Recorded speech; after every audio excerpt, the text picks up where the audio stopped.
जय श्रीमन नारायण। ए पर जे टिप्पणी हम करे जा रहल बा रामानुजदास श्रीमान गट्टू वेणुगोपाल स्वामी जी के द्वारा दिहल गयल बा। अध्याय 11 विश्वरूप सदर्शन योग श्लोक 1। मदनुग्रहाय परमं गुह्यम् अध्यात्मा संज्ञितं यत्त्वयोक्तं वचस्तेन मोहोऽयं विगतो मम। ओम। गीताचार श्री कृष्ण परमात्मा अर्जुन समेत हमनी सबके विश्व रूप सदर्शन योग सिखा रहल बानी। ई क्रम में अर्जुन कह रहल बाड़न, हे कृष्ण, हम ई भ्रम में रहनी की देह आत्मा बा। हमरा पर बड़ी दया से रउआ सबसे गोपनीय आत्मज्ञान के प्रकट कहले बाड़न। हे कृष्ण, तोहार उपदेश सुनला के बाद हमार सब भ्रम दूर हुई गयल बा। यही से अर्जुन श्री कृष्ण परमात्मा के उपदेश से प्राप्त लाभ के पहचान रहे बाड़न। ओह तथ्य के श्री कृष्ण परमात्मा के सामने व्यक्त कर रहल बाड़न और आपन कृतज्ञता व्यक्त कर रहल बाड़े। हमनी के भी अर्जुन के स्थान पर रह के श्री कृष्ण परमात्मा के प्रति कृतज्ञता व्यक्त कही जाए, जे अर्जुन के माध्यम से हमनी सबके उपनिषद के सार से आशीर्वाद दे रहल बानी। और हमनी के श्री कृष्ण परमात्मा से प्रार्थना कही जाए कि ऊ हमार भ्रम भी दूर करे कि देह आत्मा है। श्री कृष्ण परमात्मा आ श्रीमन नारायण के सामने समर्पण करत घरी आपन जीवन के सार्थक बनावे के प्रयास करत घरी हमनी के श्लोक के रूप में अर्जुन की बात के दोहरावे की कोशिश कही जाए। मदनुग्रहाय परमं गुह्यम् अध्यात्म संज्ञितं यत्त्वयोक्तं वचस्तेन मोहोऽयं विगतो मम। श्रीमद् भगवत गीता का पूरा सार श्री कृष्ण परमात्मा ने अध्याय 18वें के श्लोक 65 से 70 में 8 काम करे खातिर दिले बाड़े।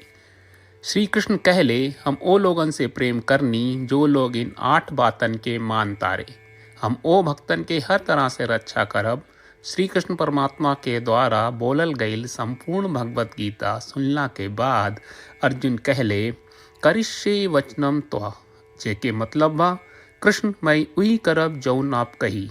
यही कारण बा श्री कृष्ण अर्जुन के हर तरह के सफलता आ विजय प्रदान करेले। आई परमात्मा के आपन व्रत देई कि हमनी के ये 8 गौ कर्म के पालन करी जा। ई वचन परमात्मा के देवे से बड़न कौनो पूजा तपस्या यज्ञ नहीं। हम 8 प्रण कहब जौन हमनी के करे के चाहिए। आप सब कृपया इन्हन के आपन दिमाग और दिल में सोची। श्री कृष्ण के आपन वचन देवे के ई तरीका में हमनी सबकी कल्पना करे के चाहिए कि श्री कृष्ण का चेहरा खुशी से चमकत बा और खुशी के एहसास करत बा। जय श्रीमन नारायण। यहाँ हमनी के 8 वादा बा। हमनी के पहला वादा, हे श्रीमन नारायण, आपका निर्देश के मुताबिक हम हमेशा तोहार ध्यान करब और तोहार बारे में सोचब। हमनी के दूसर वादा, हे श्रीमन नारायण, आपका सलाह का अनुसार हम हमेशा आपका भक्त रहब। हमनी के तीसर वादा, हे श्रीमन नारायण, हम आपन सब काम तोहरा सेवा के रूप में और तोहरा संतुष्टि खातिर करब। हमनी के चौथा वादा, हे श्रीमन नारायण, जैस की आप माने के कहले रहलू, हमरा बहुत विश्वास बा कि हम आपके होई और हम हमेशा आपन दोनों हाथ जोड़ के आपके नमस्कार करब और आपकी पूजा करब। हमनी के पांचवा वादा, हे श्रीमन नारायण, हमरा के तोरा बात माम एकम शरणम ब्रज 1866 याद कहले, जहाँ आप हमरा के आपन का अर्पित करे का कहा। श्रीमन नारायण, मैं हमेशा तोहरे शरण में रहब। हमनी के छठवां वादा, हे श्रीमन नारायण, हमरा के तोहरा बात माँ सुचहा 1866 याद कहले कि आप हमनी के शोक ना करे का आश्वासन दे रहे बड़े, हम अब और शोक ना करब।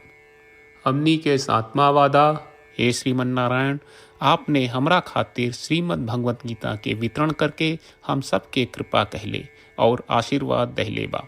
हम वादा करत बानी कि रोजाना कम से कम 1 श्लोक पढ़ब या सुनब।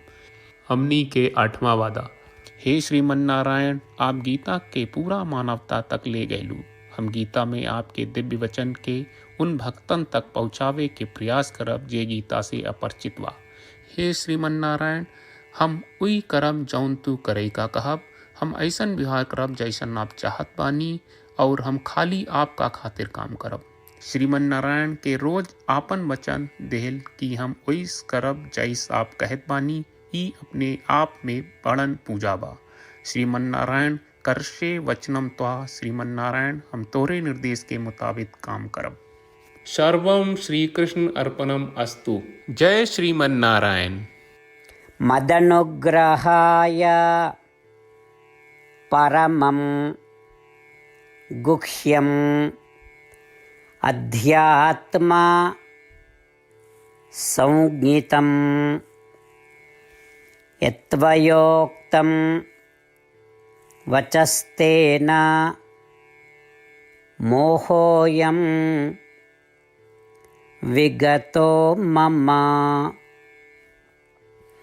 ॐ